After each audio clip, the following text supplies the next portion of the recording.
Vamos começar com uma oração, né? Deus Pai Celestial, que o Senhor esteja ajudando-me a falar as coisas dentro da Tua santa vontade, aquilo que está escrito dentro da Bíblia, Senhor. Seja o Senhor falando, não eu falando, não ideias de homens falando, Senhor. Esteja tocando no meu coração, no coração de cada um que está ouvindo a Tua palavra, Senhor. Ajuda-nos a termos fé, crer, em nome de Jesus. Amém. Bom, a gente estava lendo Mateus, capítulo 15, né? E aqui, o que eu estava falando aqui, o que eu falei no último culto, é que Jesus ele recebeu uma visita de fariseus e escribas que vieram de Jerusalém e andaram pra caramba, chegaram até a região de Cafarnaum, mas para fiscalizar Jesus. E agora o texto segue, né? Jesus ele se retira daquele local e ele vai para a região de Tiro e Sidom e encontra uma mulher canaanita que surpreendentemente crê em Jesus. Eu vou estar relacionando esse texto aqui da mulher canaanita com o mundo imediatista que a gente vive hoje, tá? Então vamos começar então. Bom, a mulher canaanita ela sofre porque ela tem uma filha endemoniada e a gente vai concentrar nesse problema dela, tá? Então, começando pelo versículo 21.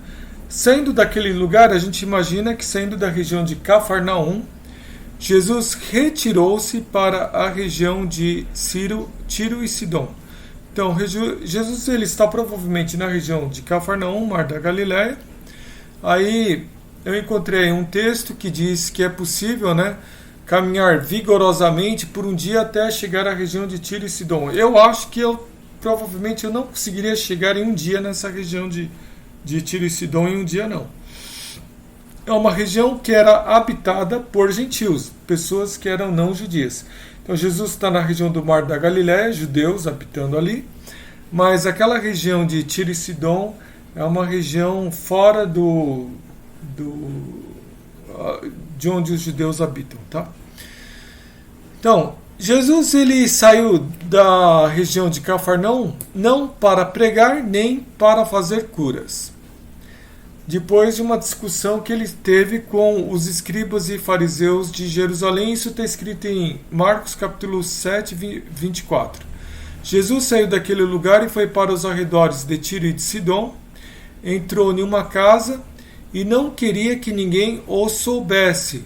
Contudo, não conseguiu manter em segredo a sua presença. Da ideia então que Jesus saiu, se não era para pregar, ele não queria que ninguém soubesse que ele estava lá, então provavelmente ele saiu para descansar um pouco, que ele já deveria estar meio cansado, né?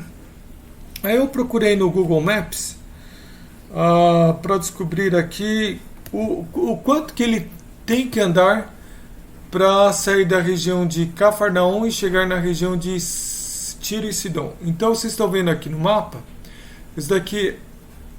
essa posição aqui é Sidom, um pouco mais para baixo a gente tem Tiro, a escala que está aqui é de 20 quilômetros, né? Esse tantinho aqui é 20 quilômetros, então eu chuto aqui que deve ter talvez até 80 quilômetros de Cafarnaum até essa região, né? 4 vezes esse tantinho aqui, não sei.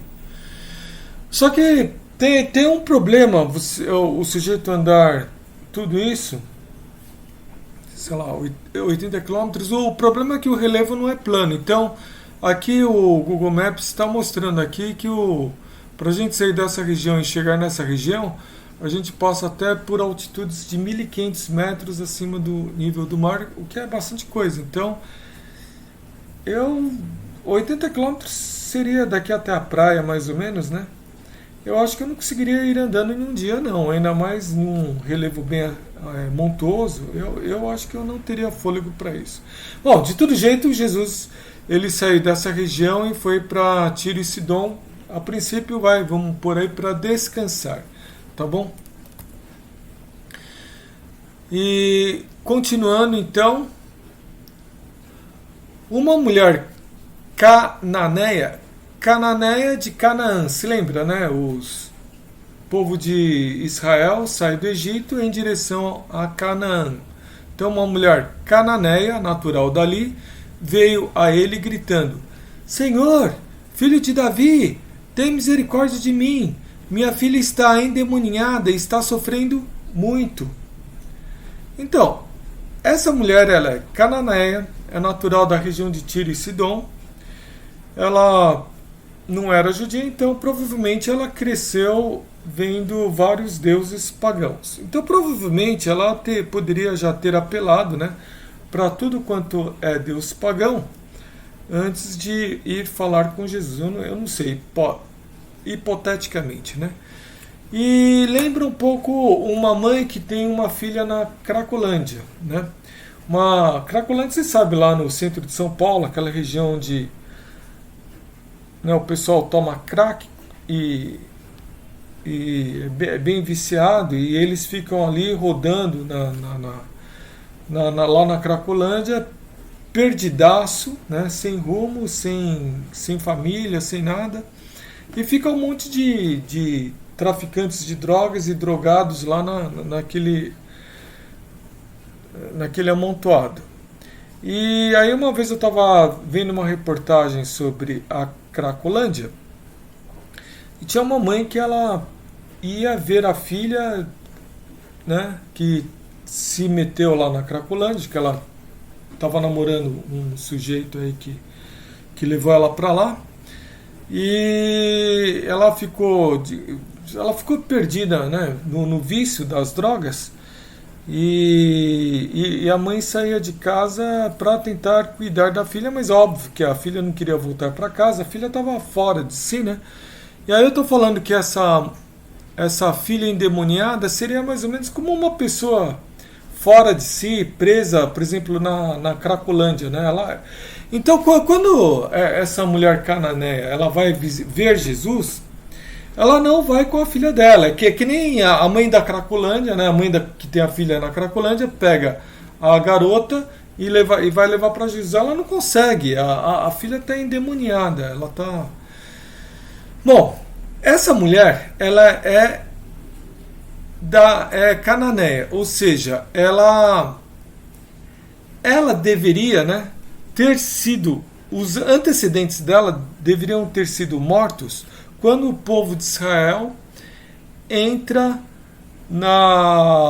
em Canaã, a terra prometida. Deus mandou exterminar o povo, aí os israelitas não cumpriram a ordem, né?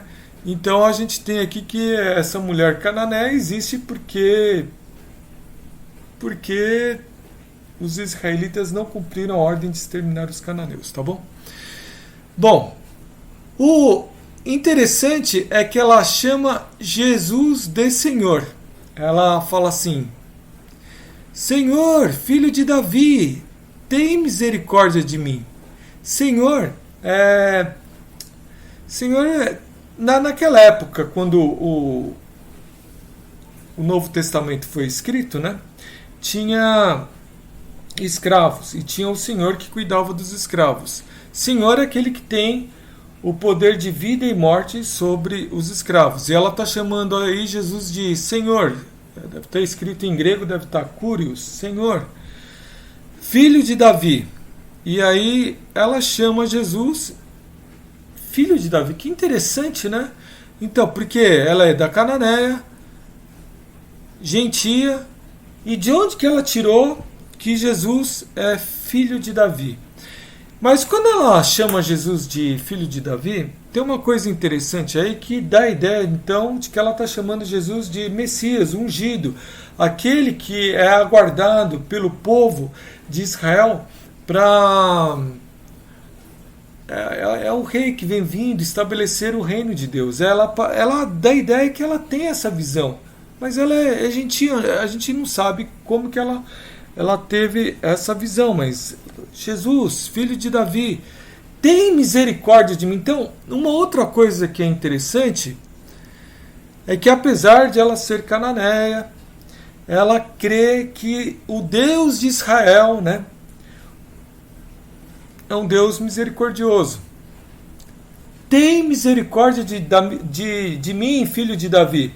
Porque se vocês olharem na história, né, vocês vão ver aí que Davi, ele era um rei que conquistou diversos povos, né, os jebusitas, e sei lá, vários povos. E aqui ela está falando, filho de Davi, o Senhor que é, sabe, que vem para conquistar, que vem reinar, tem misericórdia de mim. É bem interessante isso, né? Aí, o que aconteceu depois que ela falou isso? Jesus não lhe respondeu palavra. Jesus ficou quieto. Não é interessante isso? Jesus ficou quieto. É como uma pessoa que faz oração a Deus, pede para que o seu parente seja salvo, e parece que Deus não responde, não está nem ouvindo a oração da pessoa. Jesus ficou quieto, né? Ela está pedindo, Jesus, interceda pela minha filha endemoniada, e Jesus ficou quieto. Bom, continuando. Então os discípulos se aproximaram dele, de Jesus, e pediram, manda embora, pois vem gritando atrás de nós. Mulher chata. Nossa, a gente não aguenta essa gritaria toda. Jesus, filho de Davi, tem misericórdia de mim. Pô, coisa chata, vamos manda ela embora. E aí, a mulher foi embora? Não foi embora. Mas seria mais ou menos como se você fosse de visitante em uma igreja, né? E aí o pessoal lá da igreja te recebe mal, o líder não quer te ouvir, e ainda você está lá pedindo por misericórdia, por alguma coisa, e o pessoal fala, manda ela embora, é super desagradável. Eu acho que se eu fosse eu já tinha ido embora faz tempo, eu não sei, é muito desagradável. A mulher está passando por um problema e aparentemente Jesus não quer nem saber do problema dela, aparentemente, né? Vamos continuar aqui então.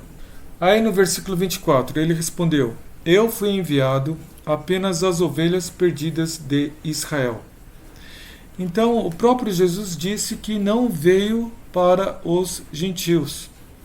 Eu não vim para você, mulher canaanita. A mulher veio, adorou de joelhos e disse, Senhor, ajuda-me. Aí eu tenho aqui uma figura da mulher canaanita de joelhos, e ela está aqui falando, Senhor, ajuda-me, Senhor, por favor. De joelhos, implorando aqui os discípulos que queriam que ela tivesse ido embora, né? Estão vendo isso? O que ela está fazendo, hein, pessoal? Ela está se humilhando diante de Jesus, certo? Bastante, se humilhando bastante. E aí por que ela faz tudo isso? Porque ela confia que Jesus é misericordioso. Porque se ela não confiasse que Jesus tem poder para expulsar o demônio, que Jesus fosse misericordioso, ela já tinha ido embora faz tempo. Ela crê nisso, né? Aí ele respondeu, não é certo tirar o pão dos filhos e lançá-lo aos cachorrinhos. Os gentios, eles são vistos pelos judeus como cachorros, tipo cachorro vira-lata. Mas o termo aí que Jesus está usando aí é cachorrinho, né? Então, tá, colocando ela no lugar dela de gentia, mas assim, tipo, cachorrinho, você pode aí estar junto, né, com os filhos. Não é certo tirar o pão dos filhos e lançá-lo aos cachorrinhos. Você é cachorrinho, não é certo tirar o pão do filho, dos filhos de Israel, e passar para você, cachorrinho. Não é certo. Se fosse hoje, né, seria bastante ofensivo esse tipo de colocação. Eu acho que, eu não sei se é a primeira vez ou não que você está vendo essa passagem, mas talvez você tenha ficado chocado de Jesus ter chamado a mulher de cachorrinho, tá? Pessoal, um dia eu estava aí numa excursão, fazendo turismo, e um sujeito falou: olha lá o tio, né? Olha lá o tio, apontou assim para mim. Eu falei: caramba, caramba, eu virei tio agora, né? Tô ficando velho, né? Aí eu vou aproveitar assim que eu tô velho, né? E vou comparar a geração de hoje com a minha geração de antigamente, né? E é claro que eu vou falar bem da minha geração de antigamente. Bom, a geração de hoje é uma geração bastante imediatista. É assim, o menino chega no McDonald's, pede alguma coisa e a comida está pronta na hora. Vai na internet, pesquisa alguma coisa, pá, resposta na hora. Antigamente não, antigamente se a gente quisesse descobrir, se eu quisesse descobrir alguma coisa, eu tinha que ir até a biblioteca, entendeu? Fazer toda uma pesquisa em um monte de fichas, fichário, e era chato pra caramba. Para descobrir alguma coisa, eu vou lá, meu maior trabalho assim para descobrir uma informação qualquer. Era um mundo onde as pessoas tinham que ser mais resilientes. Resilientes é o seguinte: as pessoas, como o mundo era mais difícil, né? Então no meu mundo lá, por exemplo, eu apanhava e tinha que saber lidar com isso. Eu não podia lá ficar chorando, né? Ficar na calçada chorando porque eu apanhei. Tá entendendo? Tinha que saber lidar, tinha que saber superar os problemas. Hoje em dia as pessoas são mais fracas, parece. Acontece qualquer coisa, o sujeito já se desespera, tal, né? Uma outra coisa, uma outra diferença que tem é no mundo de hoje as pessoas, elas, na minha opinião, tá? As pessoas são mais superficiais. Então parece que as pessoas não pensam muito, elas não desenvolvem um raciocínio, assim, ou o sujeito pega um pensamento pronto na internet, pum, na cabeça dele, ou ele não pensa nada, né? E antigamente parece que eu não sei se faltava informação, não sei o que acontecia, ou se eu tinha que ler livros, porque hoje em dia o pessoal vê tudo em vídeo, né? Mas antigamente a gente tinha que ler livros, e ler livros parece que força mais a pensar. Eu não sei, parece que antigamente um outro problema que eu vejo no mundo de hoje é a apatia. Então eu entro na sala de aula e aí os alunos estão mortões, assim, tudo com cara de que chato, o professor tá aí, deixa eu dormir na carteira. E aí o aluno ele só vai assim abrir o olho assim, né, na aula, se o professor der um grito, fizer alguma coisa assim muito escandalosa, né? Mas no geral o aluno é apático, não quer saber de nada, entendeu? E se o aluno está assim dando risada sempre que ele está no celular vendo alguma coisa que não deveria na sala de aula, né? As pessoas são mortonas. O professor, eu como professor, eu passo um problema, um desafio para o aluno, né? O aluno, ele, tá na internet, professor? Não tá, você tem que pensar, rapaz. Então deixa, eu vou esperar meu amiguinho resolver. Depois que meu amiguinho resolver, quem sabe eu faço. Tá? O mundo tá bem por aí. As pessoas estão apáticas. E antigamente, na minha época, né, eu quando era mais jovem, parece que era assim, ou você era esperto ou você está morto, entendeu? É tanto problema que você tinha que ser espertão, porque se você fosse meio paradão, mortão, apático, você estava frito. Eu não sei, parece que era mais dinâmico as coisas, eu acho, né? Pelo menos é como eu penso, como foi a minha vida. Mas eu acho que se você pegar aí e falar com um monte de tio, você vai ter a mesma opinião do que eu estou falando, tá legal? Então, teve uma mudança na forma como as pessoas pensam hoje, tá? E qual que foi, qual que é a causa dessa mudança? Eu acho, né, que a grande causa é o conforto. Então, o mundo mudou, de certa forma, ele ficou melhor, né? Tem muito mais informação, tem muito mais... as coisas são muito mais fáceis de se conseguir, e ao mesmo tempo as pessoas responderam a esse mundo mudado, não com um sorriso nos lábios, falando, puta, que legal, esse mundo é muito legal. Não, parece que as pessoas estão dizendo, esse mundo que chato, tá por aí.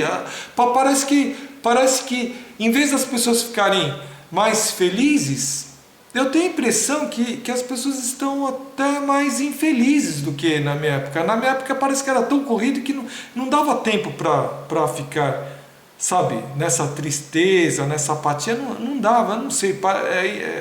Então, a grande causa é conforto, tá bom? Que, a meu ver, tá? Aí vamos tentar voltar aí para o texto da mulher endemoniada. Ela está em uma situação extremamente desconfortável. A filha dela é endemoniada. Ela está toda hora se preocupando onde que está a filha, se a filha está viva. Que nem eu citei o caso da Cracolândia. Será que a minha filha está viva hoje? Será que a minha filha se alimentou? Será que a minha filha, sei lá, tomou banho hoje? A mãe não sabe. E ela está desesperada. Olha, eu acho que a última coisa que ela está é apática. Estou entendendo? Ela está desesperada. Ela está em busca de uma solução. Ela está meio que se mordendo por dentro. Puxa vida, eu preciso de uma solução para minha filha. Eu preciso. E aí, continuando no texto, né? Versículo 27. Disse ela, porém, sim, Senhor, mas até os cachorrinhos comem das migalhas que caem da mesa de seus donos. Jesus, até os cachorrinhos comem das migalhas. O Senhor está dando coisas boas para os filhos de Israel, mas não custa nada o Senhor curar a minha filha. Para o Senhor isso é migalha, para o Senhor isso não é nada. Porque o Senhor é grande, o Senhor é poderoso.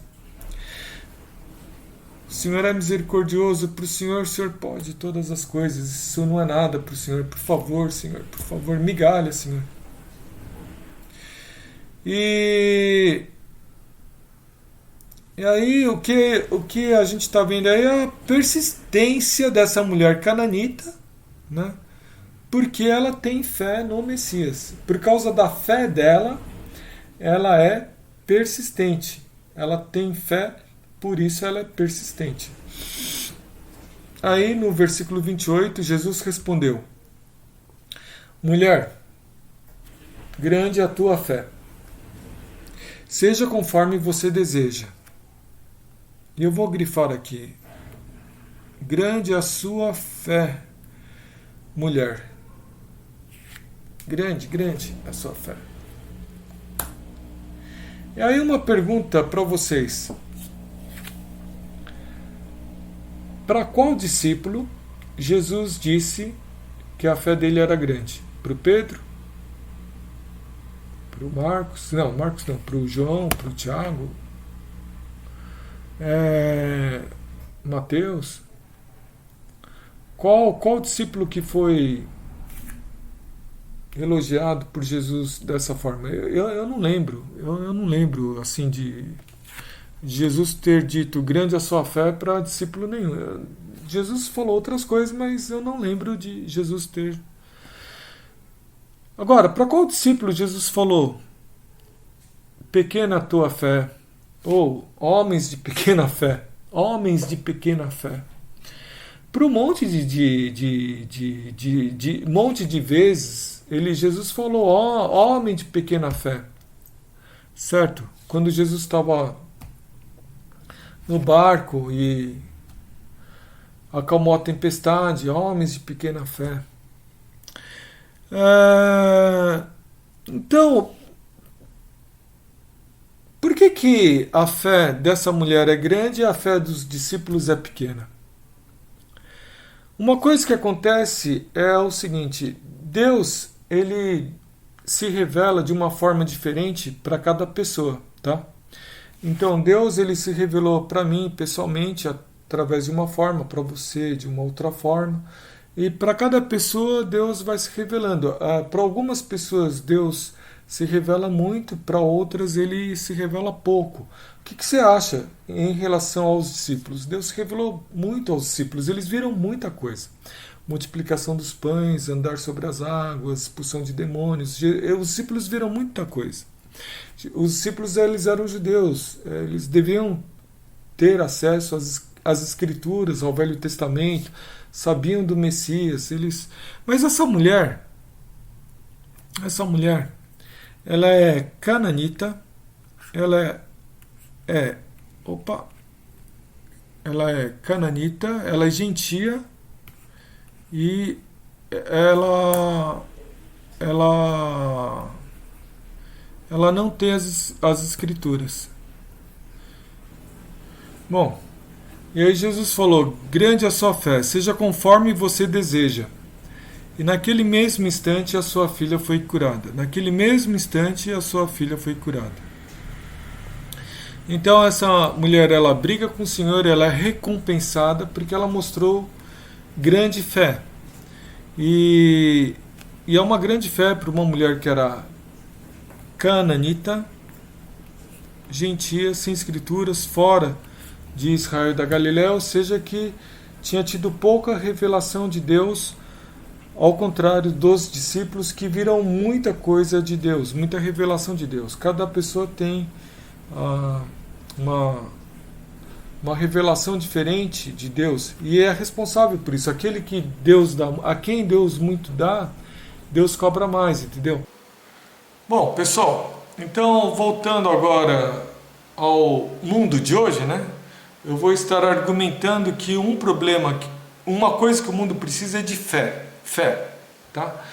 Então eu vou tentar, pensando no texto, né?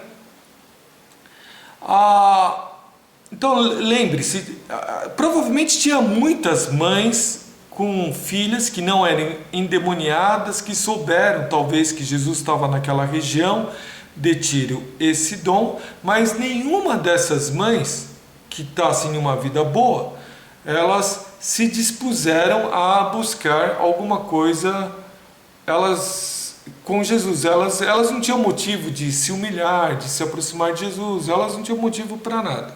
Essa mãe em particular, essa mãe cananeia, que tem a sua filha endemoniada, e a gente poderia ficar se perguntando: por que essa mãe tem essa filha endemoniada? Ou, por que será que... por que será que essa mãe, essa mãe cananeia, ela soube de Jesus e teve essa, digamos, essa visão de que Jesus é o filho de Davi, o Messias, que ele é misericordioso e ele é poderoso? Como que essa mãe teve tudo isso? Quer dizer, ela teve o problema e ao mesmo tempo ela teve a visão da solução, que é Jesus. Como que essa mãe teve tudo isso? E aí o que eu vou estar aqui falando aqui para vocês é que de alguma forma Deus, Senhor, Deus Criador, Todo-Poderoso, né? Ele sabe de todas as coisas. Então, o que eu vou estar falando aqui é que, ao mesmo tempo que Deus deu o problema para a mãe, Deus deu o problema da filha endemoniada, Deus também deu a visão da solução. E Deus, ele tomou aquela mulher cananeia e fez com que ela fosse a Jesus. É claro que ela está indo a Jesus para resolver o problema, mas ela tem uma visão que uma pessoa normal não teria, né? Então Deus chamou a mulher cananeia, quer dizer, ela foi atraída para Jesus, certo? Então, a gente pode entender, né, que Deus deu essa fé para a mulher cananeia. É claro que a mulher cananeia não está pensando assim, Deus me deu a fé. Então, eu acho que muitas vezes a gente não pensa nisso, né? Mas a fé provém do Senhor. Estão entendendo? Então, Deus deu essa fé para a mulher cananeia, ela creu em Jesus, e porque ela creu, ela foi persistente na busca da solução. Ela foi persistente com Jesus, ela brigou com Jesus. Jesus, cura minha filha, Jesus. Entendeu? Para o Senhor isso é migalha, né? Pode me chamar de cachorro, Jesus, mas para o Senhor isso é migalha. Cura minha filha, eu não mereço, Jesus, mas cura minha filha. Eu não sou de Israel, eu não mereço, mas cura minha filha. Meu, de onde que vem? De onde que vem essa persistência? Ela é persistente, mas ela é persistente porque ela tem uma visão, ela tem fé em Jesus. Estão entendendo o que eu estou falando? E aí, é eu que estou querendo falar aqui para você que está me ouvindo, quero falar algumas coisas para você. Primeiro, se você tem um problema aí na sua vida, né, que você precisa de levar ao Senhor, tenta entender logo de cara que o Senhor está no controle da situação, tá? E que o Senhor nos chama a Ele através dos nossos problemas também. Estão entendendo? Deus nos chama quando um pregador vai lá na frente, faz um apelo, faz uma pregação. Isso é verdade, Deus chama a gente. Mas Deus Ele vai além de pastor, pregador, padre, Ele vai além das pessoas.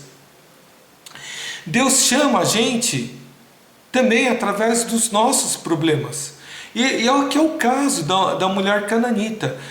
Deus chamou a mulher através do problema de sua filha endemoniada. Então, primeiro, se você tem um problema, tenta enxergar isso como um chamado de Deus, tá? Deus tá querendo que você vá a Ele, tá? E em segundo lugar, queira Deus que você tenha fé, que existe Deus, que Deus é misericordioso, que Deus ele quer que você busque a solução nele. Queira Deus que você enxergue tudo isso. Se você enxerga tudo isso, o que você tem que fazer? Você tem que você tem que se humilhar, você tem que se achegar a Jesus, você tem que ser persistente, você tem que quase que brigar com Deus. Deus, por favor, como aconteceu aqui com a mulher cananeia. E eu tô falando isso, por exemplo, vamos pegar o caso de brigar com Deus, que essa mulher cananeia, ela brigou com Jesus, ela foi persistente, ela brigou com Jesus de certa forma, certo? Existe na hora que você está lendo a Bíblia, no Velho Testamento, a gente vê Jacó brigando com o anjo de Deus para que Deus o abençoe, tá? E depois que Deus abençoa Jacó, o nome dele é mudado de Jacó para Israel. Eu acho que vocês conhecem essa história. Então tenta enxergar também que às vezes Deus ele dá o problema, mas a solução às vezes não vem fácil também, tá? Existe uma certa persistência na busca dessa solução, e essa persistência ela demonstra a fé, a nossa fé em Cristo, a nossa fé que Deus é misericordioso, Ele é Deus, Deus é poderoso. Deus quer ver em nós persistência, Ele quer ver em nós essa capacidade de lidar com problemas. Estão entendendo, pessoal? Então, que seja assim, né? Que seja assim. Então, vou terminar com uma oração e a gente termina. Bondoso Pai Celestial, que a gente possa estar sempre se voltando ao Senhor, confiando no Senhor, depositando a nossa esperança em Ti, Senhor.